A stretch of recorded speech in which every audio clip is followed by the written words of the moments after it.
কিরে বেলালের মতো পরীক্ষা আমার উপর আসে না কেন? জবাব একটাই, বেলালের মতো ঈমান থাকলে বেলালের মতো পরীক্ষা ঠিকই আসতো।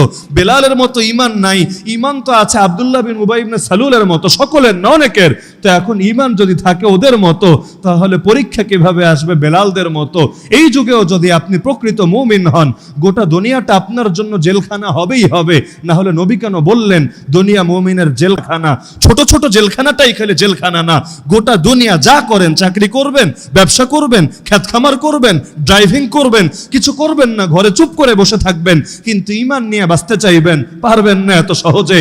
আর ঈমান নিয়ে বাঁচা শেষ জামানায় নবী তো বলেছেনই, হাতে আগুন রাখা যেমন কঠিন, এতটা কঠিন হবে। এই যারা চাকরি করেন, যারা চাকরি না ব্যবসা বাণিজ্যও করেন, যারা এই দেশের নাগরিক হয়ে থাকেন, যেখানে শতভাগ ইসলাম প্রতিষ্ঠিত থাকে না, সেখানে প্রতিটা মানুষকেই রব্বুনাল্লাহ বলার ক্ষেত্রে প্রচুর পরিমাণ ঝামেলার শিকার হতেই হয়।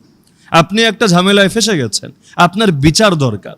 সেই বিচারালয়ে গিয়ে আপনি কি দাবি করতে পারবেন রব্বুনাল্লাহ, আমার রব আল্লাহ, আমি আল্লাহর বিচার চাই?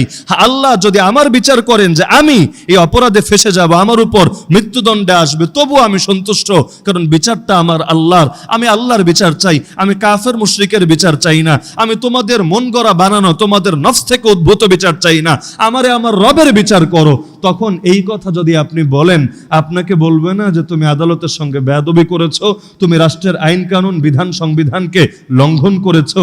তখন কিন্তু আপনার শুধু দেশপ্রেম নিয়ে টান লাগবে এটা না, আপনার গলায়ও দড়ি লাগিয়ে দিতে পারে। তো রব্বুনাল্লাহ বলা যে সব ক্ষেত্রে সহজ, বিষয়টা এমন না। এই দেশে বসেও যদি আপনি চিন্তা করেন, আপনি এটা ভাবতে পারেন, কিরে বেলালের মতো পরীক্ষা আমার উপর আসে না কেন? জবাব একটাই, বেলালের মতো ঈমান থাকলে বেলালের মতো পরীক্ষা ঠিকই আসতো।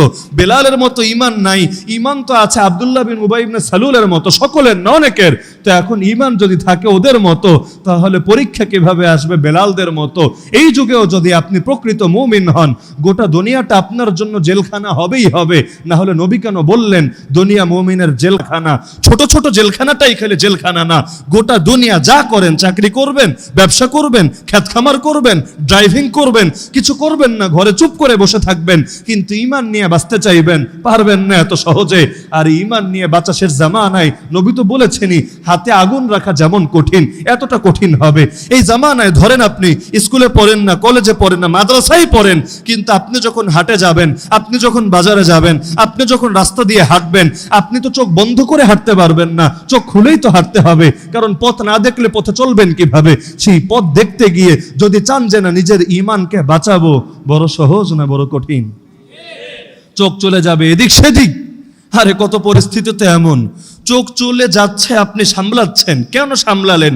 এটা নিয়ে প্রশ্নের সম্মুখীন আপনি হয়ে যাবেন। এই গত কয়েক মাস আগে, নির্দিষ্ট তারিখটা আমার মনে নাই, আমেরিকার এক সাংবাদিক গিয়েছিল ইমারাতে ইসলামী আফগানিস্তানে সাক্ষাৎকার নেওয়ার জন্য, মহিলা সাংবাদিক। এখন হুজুর মানুষ, মোল্লা মানুষের সাক্ষাৎকার নিয়েছে। এখন মোল্লা মানুষ তার চেহারার দিকে তাকাবে না, এটাই স্বাভাবিক, নিচের দিকে তাকিয়ে সাক্ষাৎকার দিয়েছে। এবার মহিলা দেশে ফিরে গিয়ে সোশ্যাল মিডিয়ায় লেখা লিখেছে যে এরা কেমন অসভ্য, কেমন অভদ্র, একজন মেহমান, একজন গেস্টকে মূল্যায়ন পর্যন্ত করতে জানে না। আরে বেটা, বসতে দিলে দিতি, না দিলে না দিতি, দাঁড়িয়ে কথা বললি তাও ঠিক আছে, কিন্তু অন্তত একটাবার তাকাবি না। কেন, আমি কি এতই খারাপ হয়ে গেলাম? আমার চেহারা কি এত বিশ্রী যে এই চেহারার দিকে তাকানো যাবে না? মানে ইগো ইস্যু বানিয়ে ফেলেছে, তার প্রেস্টিজে লেগে গেছে। তার মানে হালতটা কি, যে এখন একজন মানুষ নিজের ঈমান বাঁচানোর জন্য নিজে তাকিয়ে থাকবে, এটাই দুনিয়ার চোখে তার জন্য বড় দোষ হয়ে যাবে।